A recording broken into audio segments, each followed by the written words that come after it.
Hey, welcome on in, guys. Tobin here with you, and thanks for checking out the channel. Hope everybody's doing fantastic out there, and appreciate you guys stopping by. If you guys could subscribe, that'd be great. Miami Heat get themselves a win today at the Kaseya Center. They hold off a feisty Pelicans backup bunch to win 101-99. Pelle Larsson getting it done for Miami in the end. He would give the Heat the clutch free throws that would put Miami on top. Pelicans would get one look, and that would be all there. But certainly got a little dicey there at the end for the young bunch. But the big storyline in this one was the starting unit, not the young guys. I think the last game, the big story out of the preseason was, man, Pelle Larsson looked good. Kel'el Ware, he looked dynamic in his minutes. I wouldn't say that although those guys did have a sensational connection for a lob today, I would not say that this was the best fourth quarter viewing experience that we had. The big storyline in this one today, the Miami Heat unveiled their new starting lineup. Unveiled their new lighting. The scoreboard was in action for a game today. You got to have replays. Man, I got to tell you, off the bat, that new Jumbotron is a game changer for the viewing experience. Like, it was the first time I was really paying attention to it, because the last time I was there was for the scrimmage, and I was doing the broadcast on 5. I really was not paying attention to replays. We were talking through timeouts. There really wasn't a real structured game. They didn't do it how they normally do it. So in all honesty, I don't think I got the full appreciation for it, other than seeing that fireball look badass as hell. But, dude, the lighting, incredible. The effects, so cool. The replays, incredible. Just the screens, the view. Top of the top for the Miami Heat. What a job they did with this screen in that arena. It was a really, really cool thing to see. But the big thing that we wanted to check out today, how was the starting unit going to play? They got back today. Big news. Tyler Herro, healthy. Jaime Jaquez, healthy. This was a healthy Heat squad today, minus Josh Richardson. So it was pretty exciting to get your first look at this thing. And I would say the thing that you notice about it, first off, I think that Tyler and Terry were really, really good today. I think that they both had their moments. The other thing that was noticeable today with this Heat team against this Pelican squad, I don't know if the Pelicans, it was a 3:30 start, mind you, so I don't know if we had a bit of a tipsy Pelicans bunch. I don't know if there was a little South Beach flu flowing through their veins.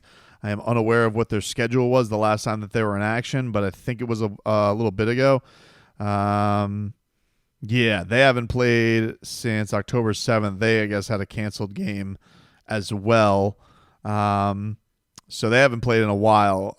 They played sloppy joes, but I thought the Heat forced a lot of that too. Today, the Miami Heat had 15 steals as a team, and that is back-to-back games now where the Miami Heat were able to get 15 takeaways from the opponent. And you're talking, 12 guys getting their hands on steals today for the Miami Heat. You had everybody in the starting lineup, other than Jimmy, oddly enough, who's among always the league leaders in steals. But Terry had a steal, Bam had a steal, Nico had a steal. Tyler Herro had two plays of the game, I would probably say. Tyler had a steal and slam that gave the Heat, their first lead of the game, I believe. Second lead of the game, excuse me. But he made a great move there, and then he had another one where he got a steal and then pulled up for a three. So Tyler was definitely making it. The steal to the three, that was in the second quarter. But some really nice plays by Boy Wonder today. And I thought that Tyler, so much talk about Terry Rozier and what is this going to look like. First off, the thing that's been noticeable in these couple of games is this is not just your set, hey, this is your point guard, this is your shooting guard, we're going to dance around with the basketball. the Miami Heat really are trying to get that rebound and go. Whether it's Nico, whether it's Bam, whether it's Tyler, whether it's Terry, whether it's Jimmy. You have an interesting blend here of guys where I would say you only have one elite shooter, who is Tyler Herro, but you have a lot of capable shot makers.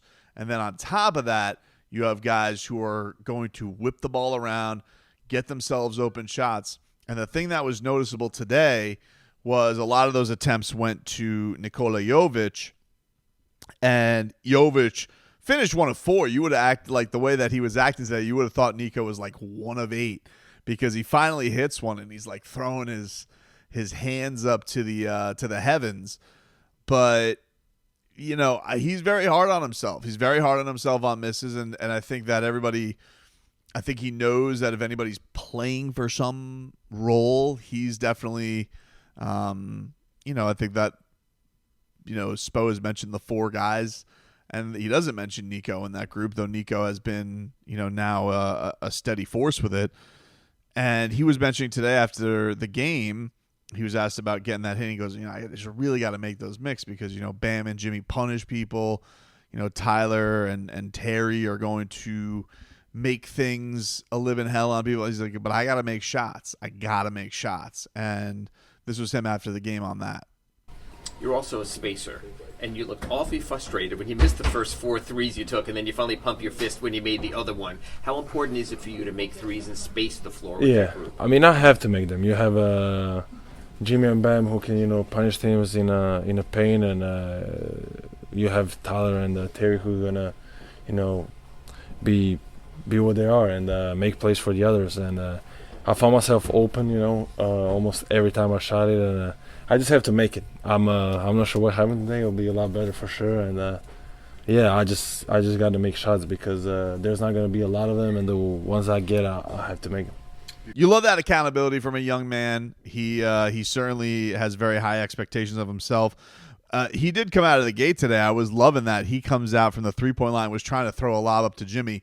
Jimmy couldn't quite get it down. I thought that was a pretty decent pass from Nico. But I love that dynamic that he brings. Like, eyes always up, always looking to make a pass. He'll, not to make Joker comparisons, but he will try and look to make an assist at any point. So that was really, really cool.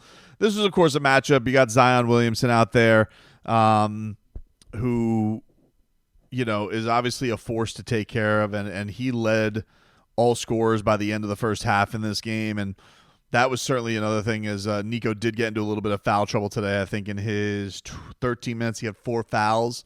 One of them, though, I thought that he had Zion. One of them I thought was BS. I thought that Zion got the superstar call there, and I thought that there was I thought Nico should have gotten the rub. This is a weird Pelicans team, though. It was curious because today I did do a little perusing down on the hardwood, boots on the ground, and happened to notice a long pregame session with Brandon Ingram, who isn't playing. I don't know what injury they're listing him at. I should probably look this up, but they listed on the game as coach's decision. So I don't know if they are trying to work out a trade for him. He looked healthy to me. I'm telling you right now, he is not. When I saw him warm up, didn't look like he not only was warming up, but he was warming up with and playing essentially 2-on-2 with his coaches. He was getting down defensive stances, not the most intense things in the world, but it wasn't he didn't look like he had any physical restrictions. So I don't think there's anything there that is physically getting to him. I'm looking at nolaw.com right now just to confirm.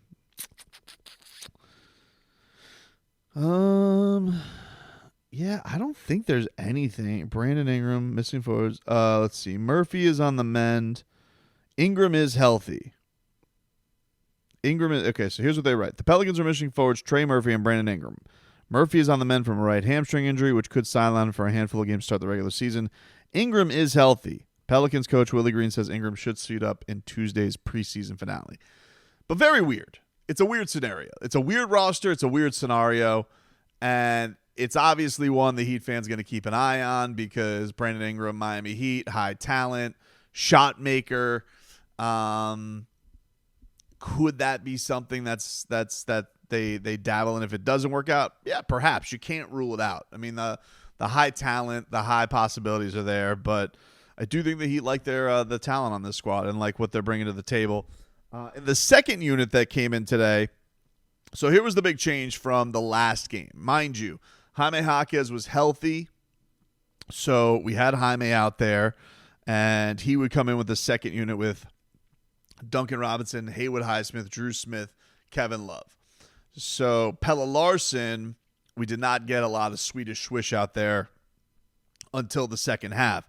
But I got to say, the second team, the second unit did a great job. And the man who I thought was a big catalyst for it, there's two guys I want to give credit to here. One of them, Duncan Robinson. And I think Duncan Robinson, one of the things he doesn't get enough credit for is his leadership. This is a guy, I remember last year, there was a game where the Heat basically sent a bunch of the end of roster guys to San Antonio and Duncan Robinson. And Duncan Robinson was getting big minutes with these guys and just was getting everybody in the right spots, settling everybody down. And now you have Duncan Robinson in a place where, yeah, he'll play some with Kevin Love, and he'll play some with Jaime Jaquez and Haywood. Like, these aren't guys who won't play, but it is a little bit of a weird roster mix that you won't see, especially with Dru Smith. And I think that to get Duncan out there, you could just tell he's getting everybody settled down. He's getting everybody in their right spots before the plays. And I just think that he brings such a great level of veteran leadership there. Very, very vocal, if you notice that. But Dru Smith, man, I was getting into fights. I will not name the person and their froggy behavior of whom I was chirping at on text, but he was hopping around his takes because I got to tell you, dude, Dru Smith was getting after it today. All right. He had a couple of swipes on Zion Williamson. He had 3 straight possessions with a turnover that he calls on the Pelicans. I thought it was 3 straight steals. One of them they called a block.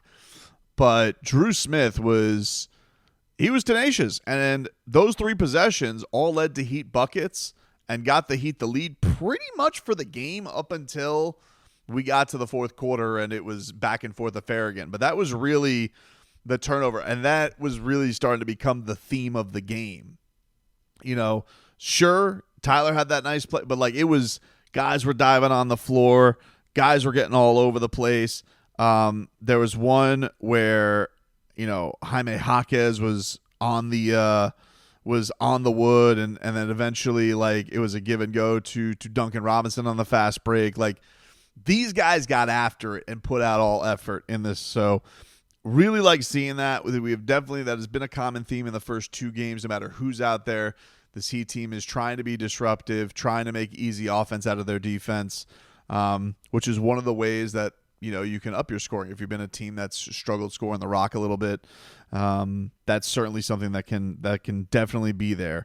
So they get back in. I mentioned that Tyler Herro had the 3 ball off the steal on DeJounte Murray.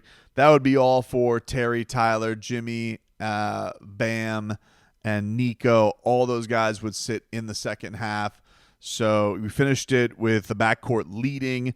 Tyler Herro had 12 points. Terry Rozier had 11 points. And Eric Spoelstra likes the dynamics of that. He mentioned the term pop. I guess if you plug in Nico, that's where they didn't play any minutes.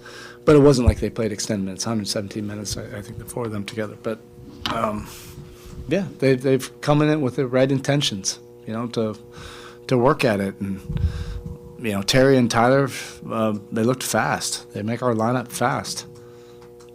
They both came in great shape, ready to go, and they give us a different dynamic of speed and quickness. And, Jimmy and Bam will be able to figure it out. They're the anchors, of what we do. And so we're always going to, play through them. But Terry and And Tyler gave us that pop, which is what we need. That it makes us, those guys make us pop, and that we're always going to play through Bam and Jimmy, but those guys can kind of adjust to anybody. And then Nico has the awareness of, I'm filling the gaps guy, but these guys are the guys, if we're talking about offense, and can raise it to another level the way they play. And to the credit, I thought that Tyler Herro, like at times, he did not look like he was trying to immediately get the ball. Like he's kind of waving off, off the ball and lurking and looking for spots and looking for moments. So I don't know. Obviously it's a preseason game. It's not a full strength Pelican squad, but it's not a Pelican squad that had nobody. It's a weird team objectively because they have Daniel Tice as their center, and that's really it.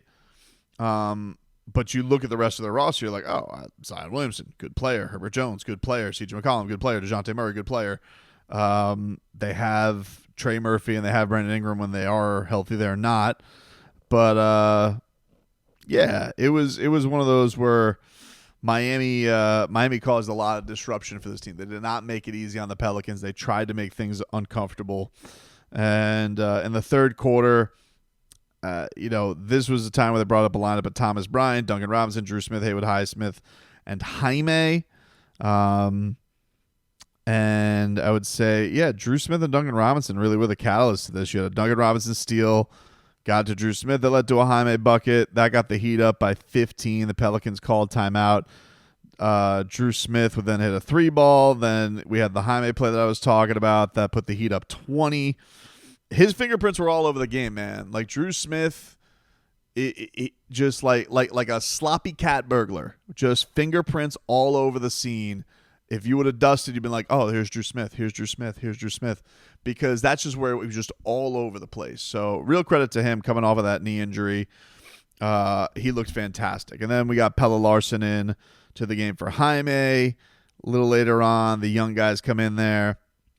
There was a moment where Grand Theft Alvarado, Pelle stole it from him, but Alvarado came back and did the old tip off of Pelle's knee. But that showed you, Pelle's going to try and get after it, make some plays. Duncan finished with 12 points, 2 rebounds, 2 assists, 1 steal. Dru Smith, 4 points, 3 rebounds, 5 assists, 2 steals, 1 block. Jaime Jaquez, 6 points, 3 rebounds, 3 assists, 1 steal. Fourth quarter, it was ugly. You had the young guys in there. The big highlight, no doubt, was the draft pick connection. It was Pelle Larsson throws up the lob to Kel'el Ware. That put the Heat back up by 14. And it was Nasir Little, who I think had a couple of steals. His offensive game wasn't shown, but he had a couple of big disruptions as well. So that was a big thing. If anybody didn't have a great offensive performance today, they made impacts other ways. But here was Pelle after the game. This was him discussing not only the disruptions that the Heat were doing, but also the connection to his 7-foot teammate. Could you take us through that lob to Kel'el? It was, I'm always happy to throw him a lob because I can just kind of throw it wherever. I don't even really need to try. So I saw him dribble him. I was like, all right, Kel'el, you got to give me the ball. And then he kept running, so I just threw it to him. You guys back-to-back games, 15 steals. Has that been a theme in camp so far, just getting those disruptive plays? Because you guys are, even in preseason, diving all over the hardwood. Yeah, absolutely. We want to be a disruptive team and make the offense feel uncomfortable. So definitely a big emphasis and something we've been doing in camp and just in drills. You want to, like a walkthrough, we're just getting deflections even though it doesn't matter. Just get the habits. As a wrap-up, the Heat were able to hold it off. You had to deal with, Kel'el Ware. He did get a bucket, a big slam for the lead. Elfrid Payton then stepped to the line. He got a bucket and 1. He missed the free throw. Kel'el Ware got the rebound. They called timeout with 25 left. That's when Pelle Larsson would end up. They were setting up the play, and Spo was getting pretty demonstrative with his team, I think, particularly to Ware about being in the right spot. That, to me, is hey, this is the test. We talked about Kel'el Ware tests and what he has to go through and what he has to do to get Spo's trust. And right now, you can see he's playing with the rooks. He's playing with the young guys. We have not seen him get that chance with any of the starters. Will we? Got a weird schedule coming up. They play Tuesday. They play Wednesday. I imagine there'll be more opportunities probably on Wednesday, I would guess. But if Wembanyama plays, that'll be an interesting one just to kind of see, hey, do they throw some more size in there? Because this is not a matchup of size when you're taking on the Pelicans. But will there be and not that you're game planning necessarily for preseason, but those are things to look at and be intrigued by as this all kind of comes together. But fun night at the Heat's house. Nice work by the starters. Nice work by the second unit. And great job by the young guys for not blowing it. So Heat get a win, 101-99. Boots on the ground today. It was fun to be back in the building for it.